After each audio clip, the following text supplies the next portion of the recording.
jalqaba irratti baga gammaddan isiniin jechuu barbaada. Bilbilli keenya waan haaraa qabatee nu dhufee jira jechuudha.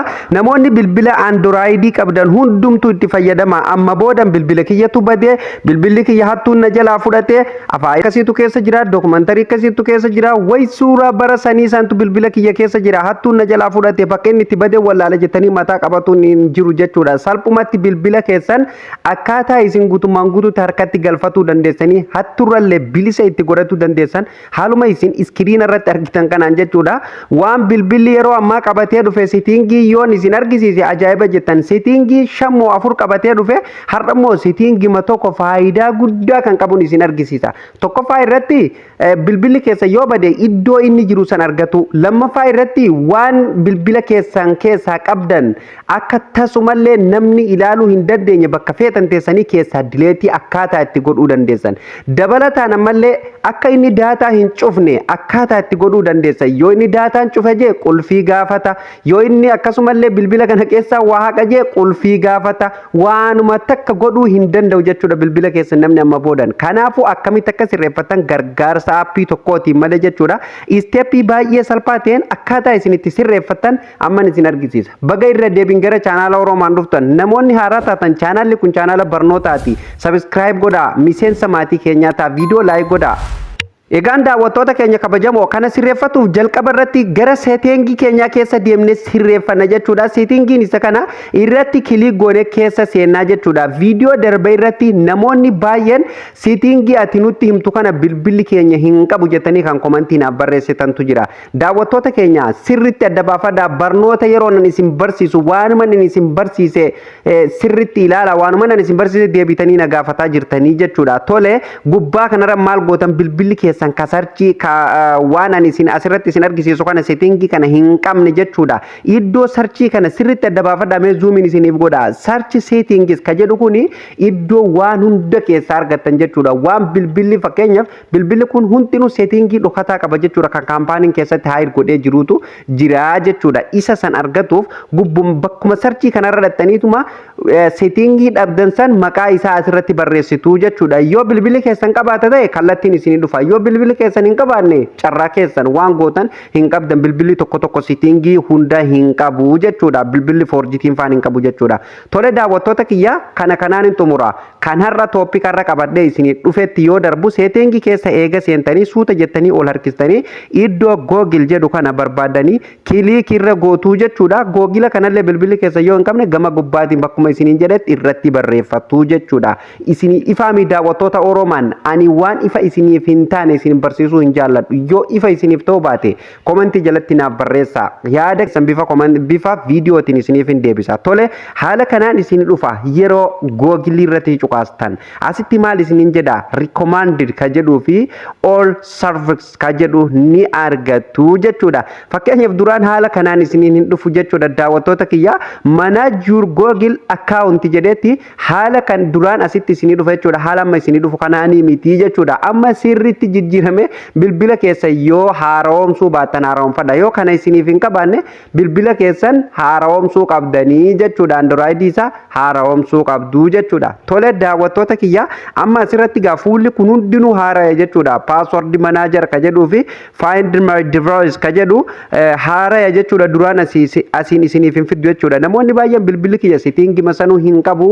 Bilbilli kiyya ni cufame moo haaqte moo maal ta'e jettanii jechuudha. Namoonni baay'een jechuudha asiin rakkataa jirtan jechuudha. Nan beeka namoonni hundi akka itti rakkataa jiru. Garuu hin cufamne bilbilli waan haaraa qabatee dhufe malee duraan fakkeenyaaf garuma kanaan seennee gara security fa gara akkasumallee wantoota adda addaa lakkoofsaa fi footoo adda addaa sirreeffatuuf jechuudha. Duraan asiin seenna. Amma immoo karaa qayyaratee dhufe jechuudha. Haala kanaanii jechuudha daawwattoota kiyya. Iddoon kun iddoo isin paaswordii keessan kan Google irratti seef ta'e itti argatuu dandeessanii jechuudha. Paaswordii akka Facebookaa, YouTube, TikTokaa, emaila kan itti argatuu dandeessan kan gizee banatan seef godhatanii jechuudha. Akkasumallee kun immoo find my device ka jedhu kuni device keessan bilbila keessan isa lammaffaa aappii akka irratti gadi buufatanii bilbila lama wal irratti hidhuu jechuudha. San akkasii jechuudha daawwattoota kiyya. Inni gadi kun immoo bakkeenyaa fi atattamaan bilbila keessan irraa faayilaa fi suuraa viidiyoo bakka tokkotti automaatikal speedii jabaan jechuudha. Akka saarokatti kan isiniif dabarsu bilbila irraa gara bilbilatti jechuudha. Kuni jechuudha yoo bilbila keessan irra bilbila keessan kaan irra illee jiraate jechuudha. Tole kanarra dhufe kanaa miti jechuudha kan isin argisiisu deemu kana karumaan deemaafin isin argisiise.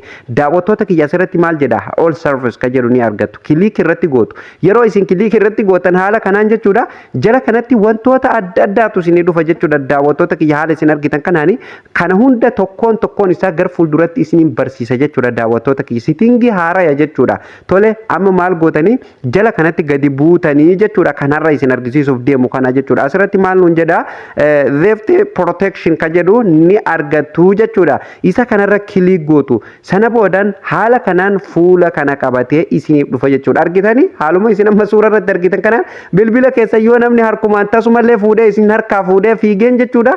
Kallattimaan bilbilli keessan harkatti qollofamaa jechuudha. Waa tokko godhuu hin danda'u, daataa cufuu hin danda'u, maal godhuu hin danda'u jechuudha. Daawwattoota kiyya haala isin argitan kanaan jechuudha. Kun asirratti dubbistanii adda baafatu ni dandeessu jechuudha. To protect your personal data if your device is stored nuun jedhaa jechuudha. Yoo hattuun barbaadelleen bilbila keessan jechuudha balaa adda addaatiif kan isin saaxilamu isin jala saaxilamu ta'e bilbila keessan hattuuleen kan isin jala fuutu ta'e jechuudha. Taasumallee namni waa tokko daataa cufuu hin danda'u waan tokko godhuu hin danda'u jechuudha. Fuula kanarratti qabxii afur qabatee isinii dhufa jechuudha. Daawwattoota kiyya tokkoffaa irratti safety detection law ka jedhuu fi akkasumallee offline device law ka jedhuu fi remote law ka jedhu akkasumallee find and also your device ka jedhu qabatee isiniif dhufa jechuudha. Kana jechuun daawwattoota kiyya faayidaa gurguddaa qaba jechuudha. Settingiilee importantii ta'e kan hedduu isin barbaachisu jechuudha. Sirritti barnoota kana hordofa hanga dhumaa. Garuu rakkoon keessan viidiyoon isin barsiisu hanga dhumatti hin hordoftan. Osoo hanga dhumatti hordoftanii ittiin amanaa akka isin bilbila keessan guutuutti harkatti galfatuu dandeessanii jechuudha. Garuu maal godharree hin hordoftanii waan barnoota faayidaa isinii qaba. Yeroo rakkattan qofa gugattanii osoo bilbilli keessan balaaf hin saaxilamne jalqaba irratti barnoota sirriitti hordofa. Isa jalqabaa kanarraa haa eegallu daawwattoota kiyya outlook protection ka jedhu ni argattu jechuudha. Kana jechuun fakkeenyaaf eegumsa ufuma isaatiin cufamu jechuudha. Yeroo balaa adda addaatiif bilbilli keessan saaxilamu jechuudha ufumaan kan cufamu jechuudha. Jala kanatti illee detection law ka jedhu ni argattu jechuudha. Kana jechuunis daawwattoota kiyyaa qulfii hannaa adda baasuu jechuudha. Zift jechuun akkuma beekamu hattuu jechuudha. Qulfii hannaa adda baasuu jechuudha. Jala kanatti dubbistanii adda baafatuu ni dandeessan jechuudha. Daawwattoota kiyya asirratti afaan Oromootiin gaggabaabseetiin isinitti hima jechuudha. Daawwattoota kiyya sirriitti akka isiniif galuu fi wanti isaan asirratti jala kanatti barreessan kun jechuudha gara afaan Oromootti yoo deebisu maal isiniin jedha yoo sittingiin kun namni meeshaa keessan fudhatee baqatee yookaan isin duraan fiige jechuudha. Akkas ta'uu erga hubatee adda baafatee iskiriin isaa ufuma isaatiin ni cufamaa jira jechuudha. Guutummaan guutuutti iskiriin isaa ni cufama jechuudha. Hattuu haa ta'u hiriyaa keessan haa ta'u namni qoosaaf isin duraan haa fuudhu bilbilli keessa yeroo laxa namni isin harkaa godhe isin harkaa achiin fiige daqiiqaa tokko osoo hin deemne harkatti qollofama jechuudha. Guutummaan guutuutti jechuudha. Kanaafuu isin maal gootu sanduuqa fuuldura jiru kana ni bantu jechuudha.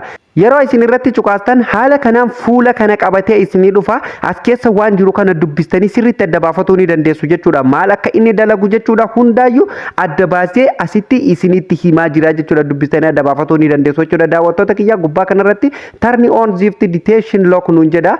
Tarnii kana banuu feeta jedhee nu gaafata jechuudha. Kanaafuu dhuma irratti gadi buutanii cancel fi turn on qaba. Turn on gootu jechuudha. Kun haala kanaan bannee jirra jechuudha daawwattoota kiyya. Isa lammaffaa kanarratti yoo gad darbinu jechuudha offline device lock nuun jedha jechuudha. Fakkeenyaaf kana jechuun yeroo bilbilli keessan sararaan ala bahee sararaan ala jiru jechuudha. Isinii galee miti iskiriin isaa yeroo muraasa booda ofii isaatiin akka cufamu nutti himaa jira jechuudha. Jala kanatti kun dubbistanii adda baafatuu ni dandeessu jechuudha. Daawwattoota kiyya the screen will lock shortly after your device goes offline to help protect your data nuun jedha jechuudha. Daawwattoota kiyya kana jechuun daawwattoota kiyya gara afaan Oromootti gabaabsee yoo isinitti himu meeshaa keessan erga sararaan ala ta'e yeroo muraasa booda iskiriiniin isaa ufuma isaatiin ni cufamaa jedha. Kunilleen daataa keessan eeguufi jedha jechuudha. Maaliif daataan keessan akka hin banne akka namni sun daataa cufuu hin dandeenyetti jechuudha. Daataan keessan bakka niitoorkiin hin jirretti illee jechuudha iddoo bilbilli keessan jiru sittingiin kun isin gargaara jechuudha. Lokeeshinii isaa argattanii kallattiin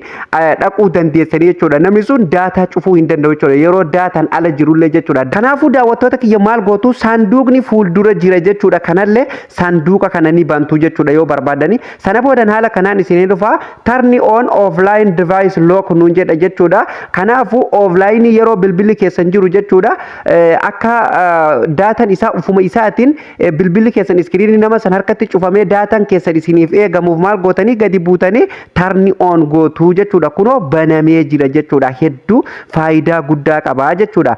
Sadaffaa irratti yeroo gadi buunu maal nuun jedha if your device is lost or stolen you can lock it is screen with just phone number nuun jedha jechuudha daawwattoota kiyya. Yeroo isin asirratti kilik gootan kallatti maan jechuudha gara Google Chrome keenyaa keessa nu fudhataa jechuudha. Kun haala isin argitan kana nama Google Chrome keessa na fudhatee jira jechuudha daawwattoota kiyya. Jala kanatti jechuudha lock device nuun jedha. Device kee qollofii nuun jedha jechuudha. Lakkoofsan qollofna jechuudha.